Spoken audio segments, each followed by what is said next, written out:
టీవీ7 news కి స్వాగతం. Revenue సదస్సులో వచ్చిన అర్జీల పరిష్కారంపై జాయింట్ కలెక్టర్ గోపాలకృష్ణ వివరణ. ఎర్రడ్నపాలెం రూరల్ రెవెన్యూ సదస్సులో పలు గ్రామ సభల్లో అందిన అర్జీలు దాదాపుగా పూర్తి చేస్తున్నట్లుగా జిల్లా జాయింట్ కలెక్టర్ గోపాలకృష్ణ తెలిపారు.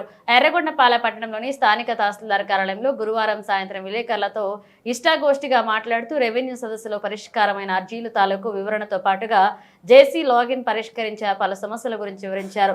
జిల్లాలోని 38 మండలాలలో 16,000 అర్జీలు అందాయని, వాటిలో 8,500 అర్జీలను పరిష్కరించినట్లుగా, మరికొన్ని జేసీ లాగిన్ కు వచ్చిన 884 కూడా పరిష్కరించడానికి చూస్తున్నామన్నారు. ఇక అంతకు ముందు త్రిపురాంతకం పుల్లల చెరువు వీఆర్ఓలతో వివిధ రెవెన్యూ సదస్సులో వచ్చిన అంశాలను సమీక్షించారు.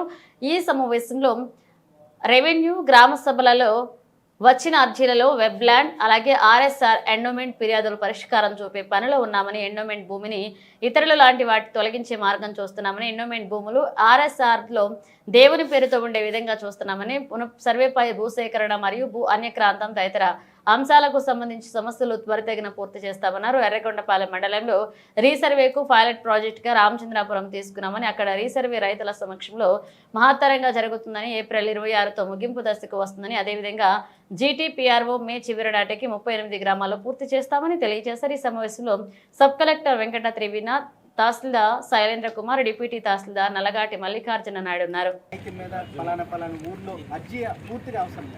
జస్ట్ సమస్య ఏంటనేది నాకు చెప్తే ఇమీడియట్గా మనం అది క్లియర్ చేస్తాం.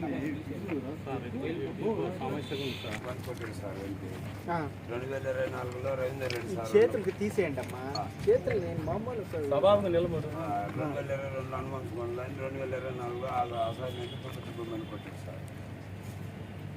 ఇది ప్రభుత్వం పట్టా భూమిగా మార్చాలని బాబు, ఇప్పుడు ఇదే చూసాం కదా వీఆర్ఓ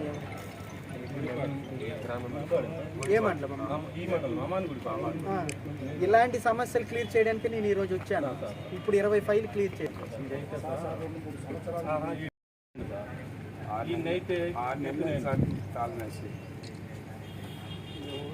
నాకు 11/2024 నాకేదో లెటర్ పెట్టుకుంటున్నాను. ఫోటో తీస్తారు. మీ నెంబర్ నాకు ఇస్తారా? మొబైల్ నెంబర్ ఉందా? అది ఫోన్ పలుకుతుందా? ఈ నెంబర్ రాసుకోండి, ఫోన్ నెంబర్. నేను రాసి సూపరింటెండెంట్ కోఆర్డినేషన్కి చెప్పి తెలిసిన ఇంకమ్మా ఇంకెవరు ఉన్నారమ్మా? నమస్తే. అది గతంలో 429 అర్జీ ఇచ్చాను సార్. 3 నెలలు చిన్న కాగితమైన ఇస్తే 429 130 ఎకరాలు ఇచ్చారు కాదమ్మా. ఇల్లాగా ఇస్తే 130 ఎకరాల ల్యాండ్ ఇచ్చినా కాలువ కింద పోయినాక అది 1543 1544 వచ్చినదని మా పొలం మేము బత్తాయి తోట ట్రాన్స్ఫారం మొక్కలు వేసుకొని మా నాయన కానీ సాగులు మేమే ఉన్నాం. అంటే ఏరే వాళ్ళ మీద పేరు మీద అది 1543 పట్టాయింది. మాకు 429 మా అమ్మ పేరు మీద 4 ఎకరాలు పట్టించారు సార్. నేను అర్జీ పెట్టాను, మొటిషన్ కూడా. ఏం కావాలి మాకు? ట్రాన్స్లేషన్ అతన్ని కూడా నాది కాదని రాసిచ్చింది ల్యాండ్. ట్రాన్స్లేషన్ అతనిది కూడా సార్. ఏరాయనికి ఎక్కింది నా పొలము. ఆయన రాసిచ్చాడు సార్, అతను దేని పొలము ట్రాన్సాక్షన్ రాసిచ్చాడు. ఇప్పుడు ఆయన ట్రాన్సాక్షన్ ఆయన మీకు అమ్మేశాడా? అమ్మేలేదు సార్. అతను దేని ఆ ల్యాండ్ నాకు సంబంధం లేదన్నట్టు మాకు లెటర్ రాసి నోటరీ చేసి ఇచ్చారు సార్. ఇచ్చారు. అదేవి డీటెయిల్స్ ఇస్తారా? గురప్ సార్ సత్యనారాయణ రండి. ఎందుకంటే సార్ ఏమవుతుందంటే మేమే సదరంగా ఇది దానివల్ల ఎర్రగొండపాలెం ఎంఆర్ఓ ఆఫీస్ అంటే ఎవరు రాక వీళ్ళు అనుకోకుండా మంచిదేమో చేయరు.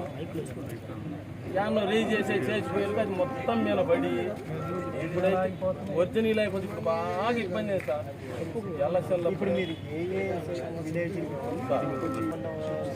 కొన్ని గవర్నమెంట్కి రాయాల్సి ఉన్నాయి, కొన్ని కోర్టుకి నెట్టిగంటలు ఉంటాయి, కొన్ని ఏమో రికార్డు ప్రాపర్గా ఉండదు. ఇవన్నీ ఉన్నాయి కదండి, మీకు తెలియదు ఏముంది. ఫైల్ వచ్చాడు అన్నమాట.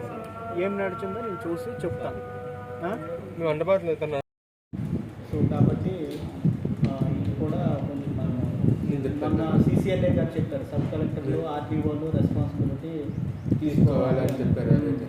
సో తీసుకోవాలని చెప్పారు కాబట్టి మనము అది చేసుకోవాలి. ఇట్లా ఇట్లాంటివి దృష్టిలోకి వస్తే మనం విల్ టేక్ యాక్షన్ ఇర్రెగ్యులర్ చూస్తారు. నేను ఈ మధ్య నేను కూడా ఒకసారి చూస్తాను. We will rectify it. చేపల మడుగు ఈ నాయుడు సబ్ డివిజనల్ దీంట్లో మన సిసిఎల్ఏ గారు కూడా బాగోదు. దీంట్లో మన సిసిఎల్ఏ గారు కూడా ఈ రీసర్వేకి సంబంధించి ఆర్టీఓ కానీ సబ్ కలెక్టర్ గారు కానీ పూర్తి ఇది ఇచ్చారు, అజ్మాయిషి బాధ్యతలు ఇచ్చారు.